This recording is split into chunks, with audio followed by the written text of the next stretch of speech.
Hey everyone, Dr. Josh Mack here, and today we're diving into the roller coaster that is the US education system.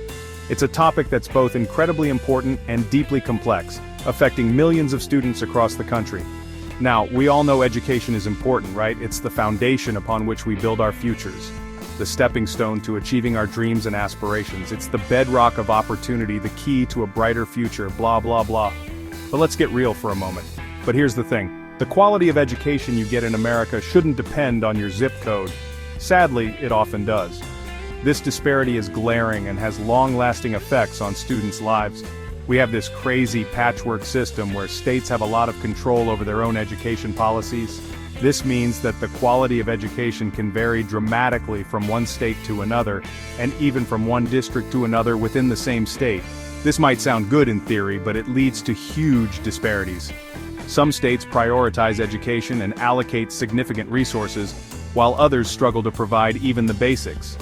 Rich states can afford to invest more in their schools, leading to better teachers, newer resources, and more opportunities for their students.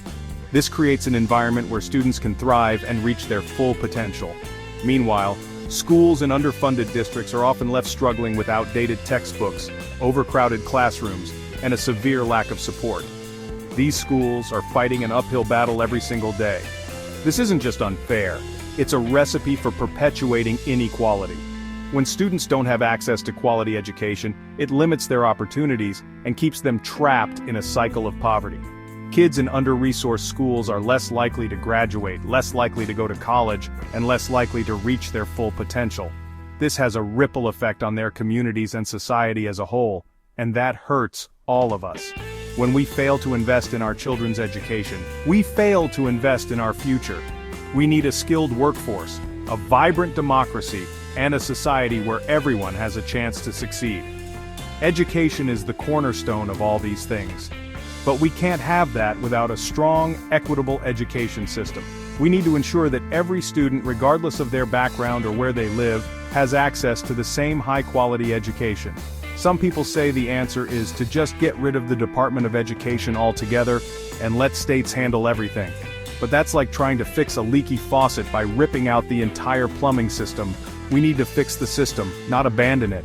We need comprehensive reforms that address the root causes of these disparities.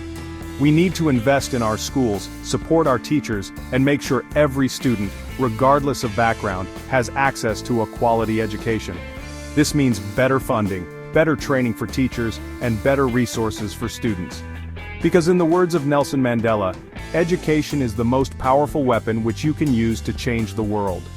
And it's up to us to wield that weapon wisely and justly. Let's work together to create an education system that truly serves all students, giving them the tools they need to build a better future for themselves and for all of us. Okay, so we've established that the US education system is, to put it mildly, a bit of a mess. But what's the solution? How do we ensure that every child, regardless of their background or where they live, gets the education they deserve? Some argue that we should just scrap the whole thing and let states handle it on their own. They believe that local control is the key to addressing the unique needs of each community. They claim that the Department of Education is too bureaucratic, too out of touch, and ultimately more of a hindrance than a help. They see it as a monolithic entity that stifles innovation and local decision-making. But here's the thing, the Department of Education plays a vital role in ensuring that all students have access to a quality education, regardless of where they live. It acts as a safeguard against the inequalities that can arise when education is left solely to local authorities. It sets national standards, distributes funding to schools in need, and works to protect the rights of all students. Without these national standards, the quality of education could vary drastically from one state to another. Without a national body overseeing education, the disparities we see between states would only worsen. The gap between the haves and the have-nots would grow even wider, leaving many children behind. Wealthy states would continue to pour resources into their schools, while poorer states would fall further behind. This would create an even more divided society, where a child's zip code determines their future. We'd essentially be saying that it's okay for some kids to have access to a world-class education while others are stuck with crumbling classrooms and outdated textbooks. This is not the vision of equality and opportunity that our country stands for. And that's just not acceptable. Every child deserves a fair shot at success, and that starts with a solid education. The Department of Education isn't perfect, of course. It's a large, complex organization, and like any government agency, it has its flaws. But those flaws shouldn't overshadow its importance. It's a large, complex organization, and like any government agency, it has its flaws. But it's also full of dedicated individuals who are passionate about improving education for all students. These are people who work tirelessly to ensure that every child has the opportunity to succeed. And it's the only entity with the power and the reach to address the systemic inequalities that plague our education system. No other organization has the same ability to enact widespread change.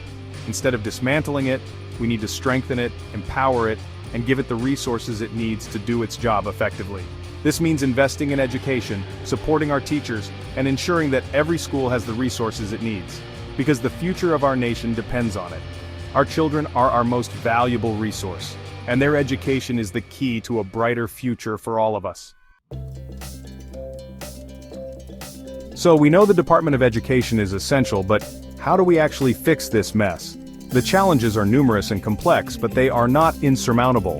It's time for a serious national reform plan, a blueprint for change, if you will. This plan must be comprehensive and inclusive, addressing the needs of all stakeholders. And trust me, this isn't some pie-in-the-sky idealism. These are concrete steps we can take to create a more equitable and effective education system. We need to start by listening to educators, students, and parents. First off, we need to establish clear national standards. These standards should be flexible enough to accommodate local needs while ensuring a high level of education for all. I'm not talking about some rigid one-size-fits-all curriculum. Instead, we need adaptable guidelines that allow for creativity and innovation in teaching. I'm talking about ensuring that all students, regardless of where they live, graduate high school with the knowledge and skills they need to succeed in college, careers, and life. This means focusing on critical thinking and practical skills. Next up, equitable funding. This is crucial for leveling the playing field. We can't keep relying on property taxes to fund our schools. This method perpetuates inequality and leaves many students behind. It's a system that inherently disadvantages students in low-income communities. We need a fairer way to distribute resources. We need a system that provides more resources to schools that need them most. This includes not just funding, but also access to quality materials and support services. But it's not just about money. We need to ensure that every school has the tools and support to help students thrive. We also need to address the teacher shortage crisis. This is a critical issue that affects the quality of education. We need to attract and retain talented educators by offering competitive salaries, providing ongoing professional development, and creating supportive working environments. Teachers are the backbone of our education system. And let's not forget about the curriculum. It needs to be dynamic and engaging. We need to move beyond rote memorization and standardized tests. These methods do not prepare students for real-world challenges. We need a curriculum that fosters critical thinking, problem-solving, creativity, and collaboration. These are the skills that will help students succeed in the future. We need to prepare students for the jobs of the future, not the jobs of the past. This means integrating technology and modern skills into the classroom. Finally, we need to expand access to vocational training and apprenticeship programs. These programs provide valuable hands-on experience. Not every student is college-bound, and that's okay.